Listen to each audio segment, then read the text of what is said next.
శ్రీశైలం జలాశయాన్ని జాతీయ dam safety నిపుణుల బృందం పరిశీలించింది. చైర్మన్ త్రిపాఠి నేతృత్వంలో కేఆర్ఎంబీ అధికారులు క్షుణ్ణంగా పరిశీలించి నీటి నిల్వలు వినియోగంపై డ్యామ్ అధికారులని వివరాలు అడిగి తెలుసుకున్నారు.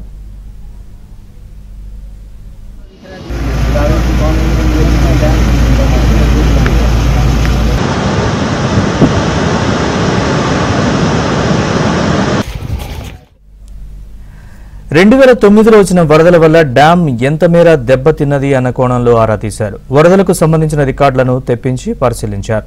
వరదల వల్ల భవిష్యత్తులో డ్యాంకి ఏవైనా ప్రమాదం వాటిల్లనుందా అని అంచనా వేశారు. శ్రీశైలం డ్యాంలోని నీటి నిల్వలు, నీటి వాటాలపై శుక్రవారం సమీక్ష జరపనున్నట్లు అధికారులు తెలిపారు.